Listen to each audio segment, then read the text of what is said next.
Hello, aujourd'hui je vais te présenter une aquarelle de Constable qui date de 1836 et qui représente Stone Age. C'est une de ses dernières œuvres qu'il va exposer à la Royal Academy. C'est un site qui est encore présent aujourd'hui, qui est souvent associé au mystique, notamment autour de ses ruines. C'est le témoignage d'un temps d'avant, d'un passé un petit peu préhistorique. Il va accompagner son envoi à la Royal Academy avec un petit commentaire publié dans le catalogue de l'exposition. Monument mystérieux, obscurité d'une période totalement inconnue.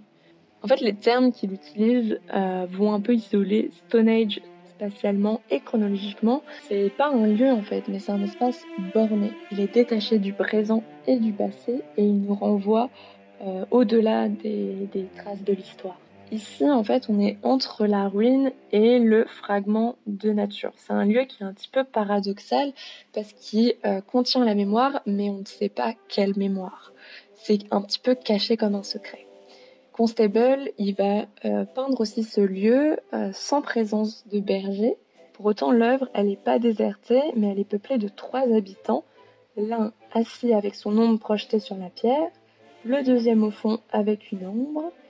En fait, ça nous permet d'avoir une échelle du lieu et on s'aperçoit que les pierres sont vraiment monumentales.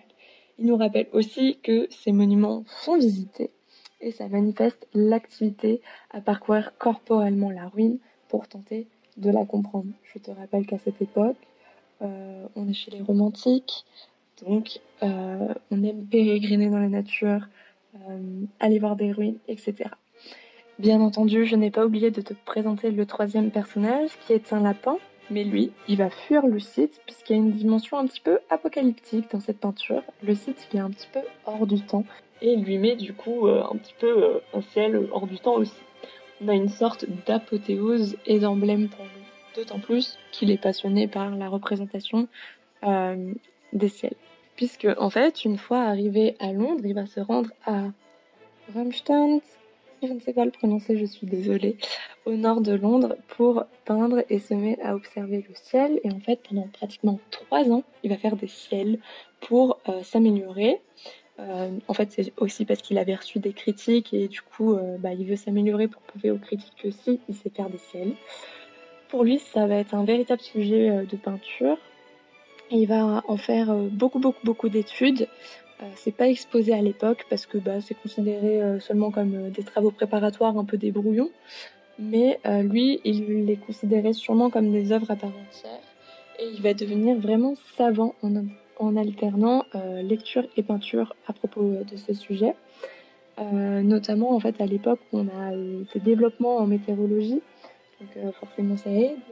Et il va découvrir Howard, qui va lui montrer le fonctionnement des nuages et les différentes classes de nuages aussi. Si tu te souviens un petit peu de tes cours de primaire. Constable, il va devenir très compétent dans ce domaine et il va accompagner ses études de notes météorologiques. Ici, ce qui est intéressant, c'est qu'on a un phénomène qui se passe dans le ciel. En fait, on a un double arc-en-ciel. C'est quelque chose qui semble fantastique et qui semble ne pas pouvoir se réaliser, mais en fait, c'est un phénomène qui existe réellement. Un certain espace les sépare et les couleurs du prisme sont dans un sens pour l'un et l'inverse pour l'autre. Constable a une véritable fascination en fait pour ça et il va fonder ses représentations sur des observations très scientifiques. Il met la science au service de la spiritualité et plus on perçoit qu'il y a des lois dans l'organisation du monde, plus c'est qu'il y a un architecte du divin. Ça en fait c'est les théologies naturelles de l'époque. Il va aussi lire Perry, Théologie naturelle, qui trouve la preuve de l'existence de Dieu. Il va prendre l'exemple de la montre et de l'horloger notamment. La montre, elle est composée d'un mécanisme complexe. Et du coup, c'est pas arrivé comme ça, mais elle est l'œuvre de l'horloger. Pour lui, le monde, c'est pareil. Le monde, il est pas arrivé comme ça, mais c'est l'œuvre de Dieu.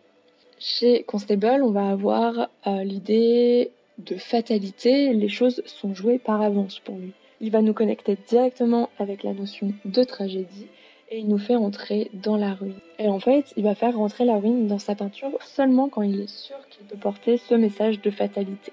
En fait, tu retrouves l'histoire avec un grand H dans mon histoire. cette étude un petit peu scientifique, etc. Et du coup, si le romantisme, ça t'intéresse, et notamment cette étude de la nature et du paysage, je t'invite à regarder l'analyse que j'avais faite de Carus. Par contre, là, on est sur le romantisme allemand.